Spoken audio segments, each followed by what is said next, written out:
The Centers for Disease Control taking a stance on opioids. They say addiction is now a national epidemic, so they're giving doctors guidelines in the form of 12 new recommendations. WSBT-22's Hillary Powell spoke to area health providers about how opioids are handled in Indiana. And Hillary, these guidelines specifically target primary care doctors.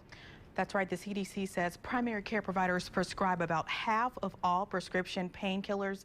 Some experts in Indiana say the state is actually ahead of the problem. Some will yell, some will argue, some will walk out.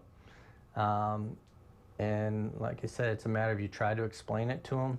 Paul Demers says the patients he treats have pain, and it's his job to determine if it's bad enough for pills. Saying no to opioids prescribed to treat chronic pain lasting more than 3 months is his policy whenever possible. And we need to educate the patients that it's not just a pill and one is good and two is better, that they're dangerous. Demers says new CDC guidelines mainly help primary care doctors, experts his patients see before they seek his help.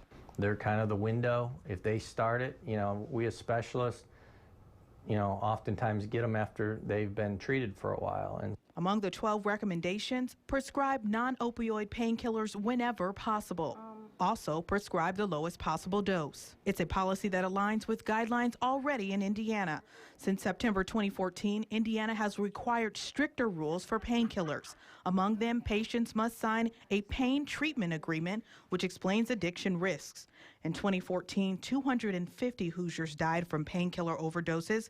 Experts say the rules make a difference. The new CDC guidelines, as well as our state guidelines, are asking for things like a plan to deal with this pain other than opioids, a plan to get off the opioids, screening for past addictive behavior. So all of these things will kind of stop substance use disorders before they start.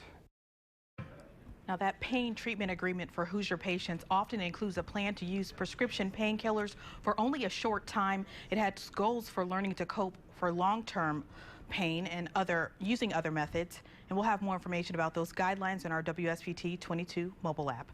At the live desk, Hillary Powell, WSBT-22 News. Hillary, thank you.